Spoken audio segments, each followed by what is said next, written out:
Matric sent up परीक्षा के सभी विषय के आंसर की ऑब्जेक्टिव सब्जेक्टिव का मैं आपको इसीलिए बता रहा हूं क्योंकि ये प्रश्न जो है उसी बिहार बोर्ड की तरफ से सेट करके भेजा गया है जो आपके मैट्रिक बोर्ड परीक्षा 2022 का प्रश्न पत्र सेट करेगा। तो आप समझ सकते हैं यहाँ से सेंटअप एग्जाम का तो ये प्रश्न आपका सॉल्व हो ही जा रहा है, लेकिन यहाँ से तमाम प्रश्न फाइनल बोर्ड परीक्षा में भी देखने को मिलेंगे। उसके साथ साथ ये प्रश्न काफी महत्वपूर्ण है, तो इसको आपको 10th के विद्यार्थी अगर आपको किसी भी साल एग्जाम देना है तो आपको याद रखना जरूरी है। तो आपके इस काम को आसान करने के लिए आप जानते हैं इस चैनल पे सबसे पहले से मैं हर विषय का ऑब्जेक्टिव सब्जेक्टिव आपके लिए अपलोड कर चुका हूं।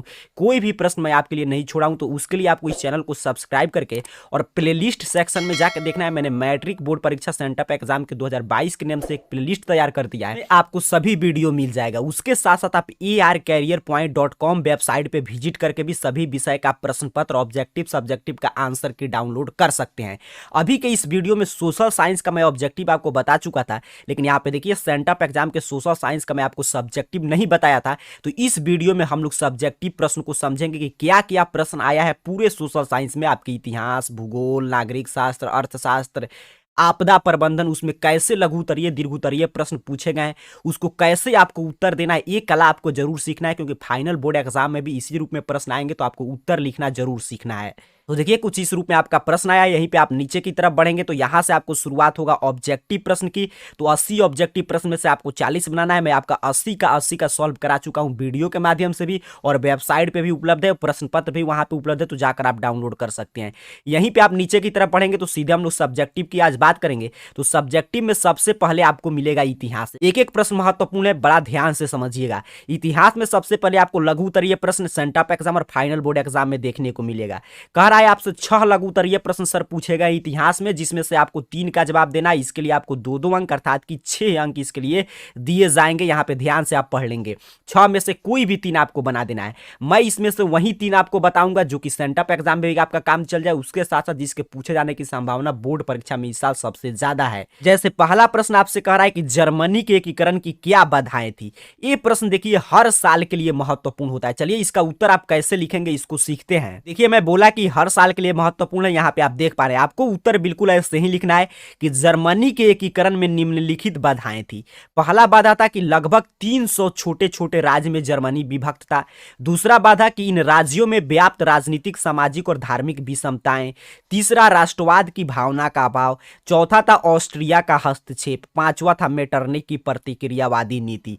इतना आप लिख देंगे, यही महत्वपूर्ण बाधा था। 4-5 आप लिख देंगे। 2 अंक का प्रश्न ऐसे पॉइंट में लिखेंगे, आपको 2 का 2 अंक मिल जाएगा। तो स्क्रीनशॉट लेकर आप लिख सकते हैं। पहले प्रश्न को आपने समझा। दूसरा प्रश्न आपसे कह रहा है कि 1848 के फ्रांसीसी क्रांति के क्या कारण थे। तो मैं इसका भी उत्तर आपको बता दे रहा हूं। आपको 3 ही प्रश्न लिखना है, मैं 3 ही का उत्तर आपको लिखाऊंगा। यहां पे देखिए आपको उत्तर इस तरह लिखना है कि 1848 ईस्वी के फ्रांसीसी क्रांति के प्रमुख कारण थे। कभी भी टू द पॉइंट उत्तर लिखना चाहिए।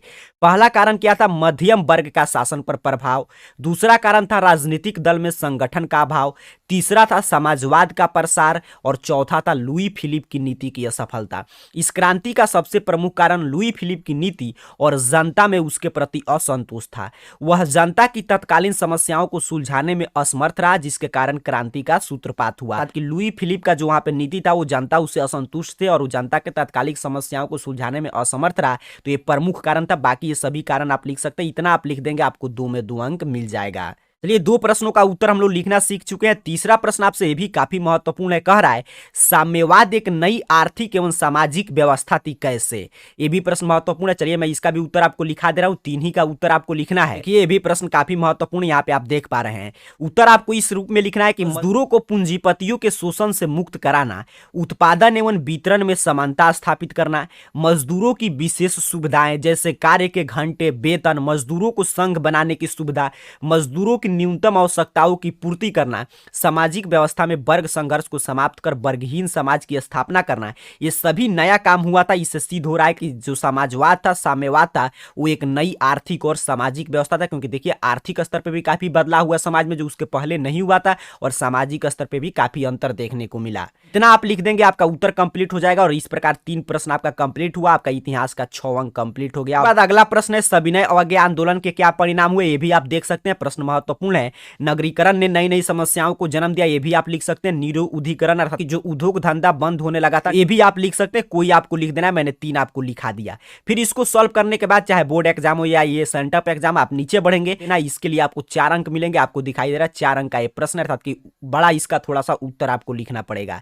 तो 7 नंबर पे आपसे प्रश्न पूछ रहा है, राष्ट्रीय आंदोलन को भारतीय प्रेस ने कैसे प्रभावित किया, इसका आप उत्तर लिख सकते हैं। या 8वें नंबर पे है आपका, दोनों में से कोई एक ही लिखना है कि इटली के एकीकरण में मेजनी काबूर और गैरी, इसका आंसर हम लोग नहीं देखे थे कि राष्ट्रीय आंदोलन को भारतीय प्रेस ने कैसे प्रभावित किया। तो चलिए मैं इसका उत्तर लिखा दे रहा हूं, वैसे आपको एक ही लिखना है, 4 अंक मिल जाएगा। तो देखिए मैंने शुरू में ही बता दिया, जो भी महत्वपूर्ण प्रश्न है यहाँ पे देख लीजिए कितना बार पूछा गया प्रश्न है, उसी का मैं आपको उत्तर लिखा रहा हूं। तो उत्तर आपको कुछ इस तरह लिखना है कि जनमानस तैयार करने में प्रेस की भूमिका अत्यंत महत्वपूर्ण थी। समाचार पत्र पत्रिकाएं विविध घटना, समस्याओं तथा विचार के संबंध में जनता को सूचना प्रदान करने का कार्य करती थी। साधारणतः समाचार पत्र में प्रकाशित उन सूचनाओं और विचारों के आधार पर ही जनसाधारण अपने विचार का निर्माण करते हैं। शिक्षा के अधिकाधिक प्रचार प्रसार से समाचार पत्र जनमत निर्माण एवं उसके अभिव्यक्ति के सबसे महत्वपूर्ण साधन बन गए हैं। पूरा इसका बड़ा सा आंसर है, यहाँ पे आप देख सकते हैं, स्क्रीनशॉट ले लेकर भी आप लिख लेंगे। यहां तक आपको उत्तर लिखना है, यहां तक आप देख लीजिए, आपका उत्तर कंप्लीट होगा। तो मैं पूरा आपको दिखा दे रहा हूं, वीडियो रो का भी आप लिख सकते हैं और इसका स्क्रीनशॉट भी आप लेकर लिख सकते हैं। कुल मिलाकर इसकी सारांश में आपको बता दूं तो प्रश्न पूछा था कि समाचार पत्र जो है भारतीय राष्ट्रीय आंदोलन में किस प्रकार भूमिका निभाया।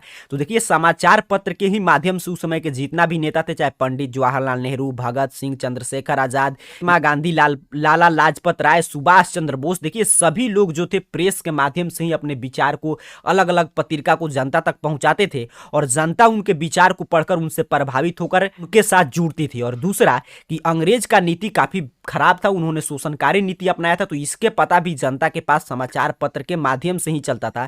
तो इस प्रकार आप कह सकते हैं कि प्रेस की काफी महत्वपूर्ण भूमिका थी। तो यही आपको लिख देना है, यहाँ पे देख लीजिए, आप स्क्रीनशॉट लेकर भी लिख सकते हैं, आपका इतिहास का खंड का उत्तर पूरा हो जाएगा। इस तरह आप इतिहास को सॉल्व कर लेंगे तो आगे आपको मिलेगा राजनीति विज्ञान अर्थात कि पॉलिटिकल साइंस। इसमें आपसे देखिए कह रहा है कि 9 से 12 तक अर्थात कि 4 आपसे लघु उत्तरीय प्रश्न पूछा गया है। 2 अंक का है, इसमें से किसी 2 का आपको जवाब देना है, 4 अंक मिलेगा। तो चलिए मैं 2 जो महत्वपूर्ण है उसका उत्तर मैं आपको लिखा दे रहा हूं। पहला प्रश्न देखिए आपसे इस प्रकार पूछा है कि सूचना का अधिकार आंदोलन का मुख्य उद्देश्य क्या था। तो ये भी प्रश्न आसान है, आप लिख सकते हैं, लेकिन महत्वपूर्ण प्रश्न है कि सूचना के अधिकार आंदोलन का मुख्य उद्देश्य क्या था, कि सरकारी कागज में जानकारी प्राप्त करना कि क्या काम हो रहा है हमारे लिए, इन सभी की जानकारी सूचना प्राप्त करना। दूसरा प्रश्न काफी महत्वपूर्ण है, कह रहा है धर्मनिरपेक्ष राज्य से आप क्या समझते हैं, और उसके नीचे है राजनीतिक दल की परिभाषा दे। तो चलिए ये 2 ही प्रश्न आपको लिखना है, तो यही 2 का उत्तर मैं आपको लिखा दे रहा हूं। एक का उत्तर आपको लिखना था कि धर्मनिरपेक्ष राज्य से आप क्या समझते हैं। तो ऐसे आपको उत्तर लिखना है कि वैसा राज्य जिसमें किसी भी धर्म विशेष को प्राथमिकता न देकर सभी धर्म को समान आदर प्राप्त हो, उसे धर्मनिरपेक्ष राज्य कहते हैं, जैसे भारत। अर्थात कि वैसे राज्य जहां पे किसी भी धर्म को विशेष रूप का दर्जा नहीं दिया गया और सभी धर्म एक बराबर हो, सभी धार्मिक लोगों के साथ एक जैसा व्यवहार हो, तो उसे हम बोलते हैं धर्मनिरपेक्ष राज्य, जैसे भारत में इसका उदाहरण आप देख सकते हैं। एक और उत्तर आपको लिखना है, 2 ही का उत्तर आपको लिखना है। दूसरा प्रश्न देखिए काफी महत्वपूर्ण है, यहाँ पे देख रहे हैं कितना बार पूछा गया प्रश्न है कि राजनीतिक दल की परिभाषा दें। तो इस तरह आपको उत्तर लिखना है कि सामान्य तथा राजनीतिक दल का आशय ऐसे व्यक्तियों के किसी भी समूह से है जो एक समान उद्देश्य की प्राप्ति के लिए कार्य करता है। यदि उस दल का उद्देश्य राजनीतिक कार्यकलाप से संबंधित होता है तो उसे हम राजनीतिक दल कहते हैं। किसी भी राजनीतिक दल में व्यक्ति एक समान उद्देश्य की प्राप्ति के लिए एकजुट होते हैं, जैसे मतदान करना, चुनाव लड़ना, नीति एवं कार्यक्रम तैयार करना। अर्थात कि कुल मिलाकर आपको इतना उत्तर लिख देना है कि राजनीतिक दल का जो परिभाषा पूछा था कि राजनीतिक दल का आशय जो ऐसे व्यक्तियों के समूह से है जो जिनका उद्देश्य राजनीतिक कार्य करना होता है, पूरा इतना लिख देंगे, आपको 2 अंक मिल जाएगा। 2 ही प्रश्न का जवाब देना था, मैंने 2 का उत्तर लिखा दिया। नीचे भी आप कोई भी लिख सकते हैं कि आतंकवाद लोकतंत्र के लिए चुनौती है कैसे, ये भी प्रश्न महत्वपूर्ण है। इसको अगर आप सॉल्व कर लेंगे तो आपको मिलेगा दीर्घ उत्तरीय प्रश्न। और पॉलिटिकल साइंस से आपसे मात्र 2 दीर्घ उत्तरीय प्रश्न पूछे जाएंगे, जिसमें से 1 का जवाब देना, इसके लिए आपको 4 अंक मिलेगा। पहला प्रश्न आपसे कह रहा है कि भारतवर्ष में लोकतंत्र के भविष्य को आप किस रूप में देखते हैं, ये भी आप लिख सकते हैं।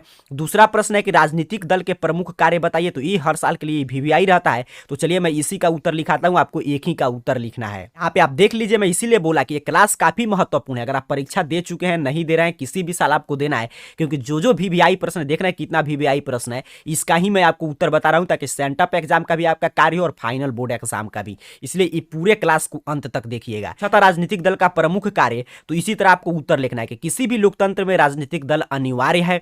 लोकतांत्रिक देशों में राजनीतिक दल जीवन का एक अंग बन चुका है, इसीलिए लोकतंत्र का प्राण कहा गया है। ये ऑब्जेक्टिव प्रश्न भी है कि किसे लोकतंत्र का प्राण कहते हैं सर, तो पॉलिटिकल पार्टी, राजनीतिक दल को।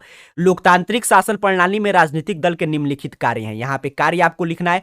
पहला कार्य है नीति एवं कार्यक्रम तय करना, अर्थात कि हर राजनीतिक दल अपने समर्थन प्राप्त करने के लिए अपने पार्टी का एक नीति और कार्यक्रम तैयार करता है और उसको टेलीविजन के माध्यम से, भाषण के माध्यम से, लोगों के बीच सभा के माध्यम से, समाचार के माध्यम से, रेडियो के माध्यम से लोगों तक पहुंचाना उसका पहला कार्य है। पूरा यहाँ पे स्क्रीनशॉट लेकर आप लिख सकते हैं। दूसरा कार्य है शासन का संचालन, अर्थात कि राजनीतिक दल चुनाव लड़ेगा तो दो ही उसके सामने कंडीशन होगा, या तो चुनाव जीत जाएगा, बहुमत में होगा, तब वो सरकार बनाकर शासन चलाएगा, या अगर वो अल्पमत में होगा, सरकार बनाने भर का उसके सीट नहीं मिलेगा, तो विपक्ष में बैठकर और सरकार पर दबाव बनाएगा कि सरकार कोई गलत काम नहीं करे। तो ये भी आपको लिख देना है। तीसरा कार्य होता है चुनाव का संचालन करना, क्योंकि आप जानते हैं हमारे यहाँ लोकतांत्रिक व्यवस्था में दलीय व्यवस्था है, तो अगर विभिन्न राजनीतिक दल रहेंगे तभी अलग अलग पार्टी में कॉम्पिटिशन होगा, तभी आपके पास विकल्प मिलेगा कि अधिक लोगों में किसी एक को अच्छे उम्मीदवार को चुनने का।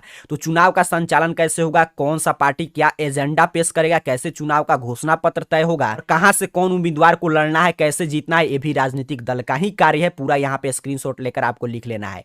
चौथा काम है राजनीतिक दल का कि लोकमत का निर्माण करना, कि अपने हित में समर्थन प्राप्त करना। पांचवा है सरकार एवं जनता के बीच मध्यस्थ का काम करना, कि सरकार आपके लिए ये काम कर रहा है, सरकार आपके पक्ष में खड़ा है, सरकार के कार्य को समझाना, सरकार के कल्याणकारी योजनाओं में, कार्यक्रमों में लोगों की भागीदारी बनाना, ये भी राजनीतिक दल का कार्य होता है। राजनीतिक प्रशिक्षण देना, ये भी राजनीतिक दल का कार्य है, कि कौन सा चुनाव लड़ेंगे, मतदाता को तैयार करना कि कैसे आपको वोट देना है। इसके अलावा उन लोगों को प्रशिक्षण देना जो कि राजनीतिक दल में कार्य करते हैं। इसके अलावा कुछ गैर राजनीतिक कार्य भी होते हैं राजनीतिक दल का, जैसे कि कहीं पे कोई प्राकृतिक आपदा आता है, बाढ़, सुखाड़, भूकंप, आगजनी, तो उसके दौरान राहत करना भी, राहत पहुंचाना, लोगों में भागीदार बनना गैर राजनीतिक कार्य है राजनीतिक दल का। तो पूरा इतना आप लिख देंगे, आपका 4 अंक जरूर मिलेगा।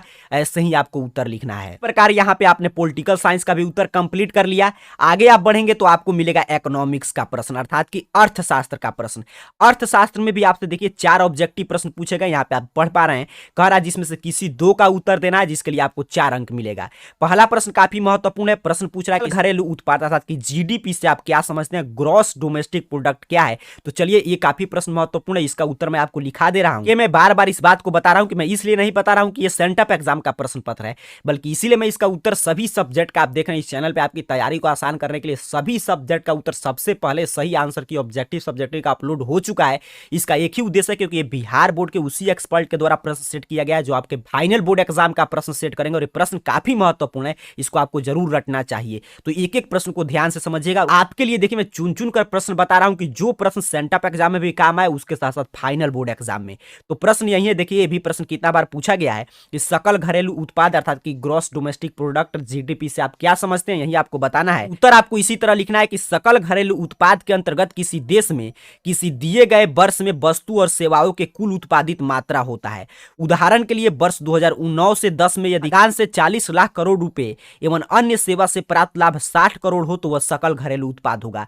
अर्थात कि किसी देश में एक वर्ष में कितना वस्तु और सेवा उत्पादित हुआ और उसका कुल कितना मूल्य है, इसे ही हम क्या बोलते हैं, सकल घरेलू उत्पाद। इतना आप लिख देंगे, आपका उत्तर कंप्लीट होगा और आपको 2 अंक मिल जाएगा। इसके आगे देखिए आपको 2 ही प्रश्न का उत्तर देना है। तो दूसरा कह रहा है वस्तु विनिमय क्या है। तो चलिए ये भी प्रश्न महत्वपूर्ण है, इसका भी उत्तर हम लोग समझते हैं। ये तो काफी आसान है, इसको आपको याद रखना चाहिए कि वस्तु विनिमय प्रणाली उस प्रणाली को कहते हैं जिसमें एक वस्तु के बदले से दूसरे वस्तु का आदान प्रदान होता है।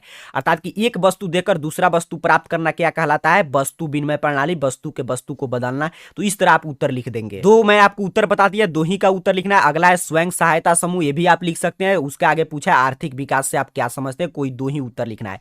फिर आगे देखिए आपको मिलेगा दीर्घ उत्तरीय प्रश्न। यहाँ पे देख पा रहे हैं 2 प्रश्न पूछा गया है, 4 अंक का प्रश्न है, किसी एक का ही आपको उत्तर लिखना है। दोनों प्रश्न काफी महत्वपूर्ण है। पहला प्रश्न कह रहा है कि राष्ट्रीय आय की परिभाषा दे, अर्थात कि पहले बताना है कि राष्ट्रीय आय किसे कहते हैं, उसके बाद इसकी गणना की प्रमुख विधि कौन कौन सी है आपको बता देना है।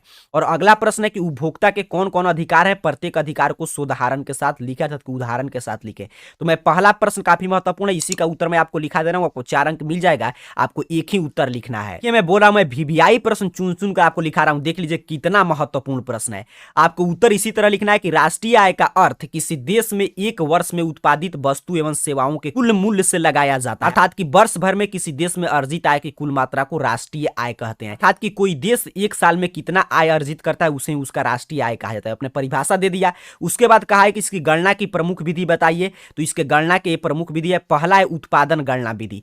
तो ऐसे आपको उत्तर लिख देना है, स्क्रीनशॉट आप ले लीजिएगा। जब हम राष्ट्रीय आय की गणना उत्पादन के आधार पर कहते हैं तो उसे उत्पादन गणना विधि कहते हैं। जब हम राष्ट्रीय आय की गणना आय के आधार पर कहते हैं, वहां के व्यक्तियों वस्तुओं के आय के आधार पर, तो उसे आय गणना विधि कहते हैं। जब हम व्यय के आधार पर इसकी गणना करेंगे राष्ट्रीय आय की तो उसे व्यय गणना विधि कहते हैं। जब मूल्य योग के आधार पर कहेंगे तो मूल्य योग विधि, जब व्यवसायिक के आधार पर करेंगे तो व्यवसायिक संरचना के आधार पर तो उसे व्यवसायिक गणना विधि कहते हैं। तो ऐसे ही आपको उत्तर लिख देना है। यहाँ पे पूरा आप स्क्रीनशॉट भी ले सकते हैं। आपका उत्तर कंप्लीट हो जाएगा और 4 अंक आपको मिल जाएगा। और इस तरह आपका इकोनॉमिक्स अर्थात कि अर्थशास्त्र का भी उत्तर कंप्लीट हुआ। आगे आप बढ़ेंगे, जानते हैं इसमें काफी सेगमेंट होता है। आगे आपको मिलेगा भूगोल से प्रश्न। यहाँ पे देख लीजिए ज्योग्राफी से प्रश्न है। इसमें भी कह रहा है कि 6 आपसे पूछे गए लघु उत्तरीय प्रश्न, जिसमें से किसी 3 का आपको जवाब देना है। इसके लिए आपको 6 अंक मिलेगा। यहाँ पे देखिए काफी महत्वपूर्ण प्रश्न है। मैं आपको 3 का उत्तर लिखा दे रहा हूं। पहला प्रश्न आपसे कह रहा है कि जल संकट से आप क्या समझते हैं, और दूसरा प्रश्न है कि सौर ऊर्जा का उत्पादन कैसे होता है। दोनों प्रश्न महत्वपूर्ण है। चलिए दोनों का उत्तर मैं लिखा दे रहा हूं और एक का उत्तर मैं आपको और लिखा दूंगा, आपका कंप्लीट हो जाएगा। यहाँ पे देखिए जल संकट कितना महत्वपूर्ण है। आपको उत्तर इसी तरह लिखना है। जल संकट आप समझ रहे हैं, जल का कमी क्या कहलाएगा, जल संकट। उत्तर लिखने का क्वालिटी आपको इसी तरह रखना है ताकि आपको 2 अंक मिले। कि उद्देश्य जनित जल की अनुपलब्धता जल संकट कहलाता है। सूखा जल संकट का ही एक कारण है। वर्षा में वार्षिक और मौसमिक परिवर्तन के कारण जल संसाधन की उपलब्धता के समय और स्थान की भिन्नता से है। प्रायः जल की कमी इसके अति शोषण, अति उपयोग एवं समाज में विविध वर्गों के जल के असमान वितरण से उत्पन्न होता है।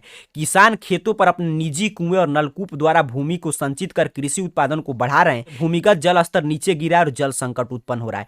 अर्थात कि कभी कभी बारिश नहीं होगा और हर जगह असमान जल का वितरण है। इसी कारण जल संकट की उत्पत्ति हुआ है। और जल आप जानते हैं हर कार्य के लिए आवश्यक है। तो इतना आप लिख देंगे, आपका उत्तर कंप्लीट हो जाएगा। अगला प्रश्न भी काफी महत्वपूर्ण है। मैं बोला महत्वपूर्ण प्रश्न मैं बता रहा हूं, ये फाइनल बोर्ड एग्जाम में भी आएगा।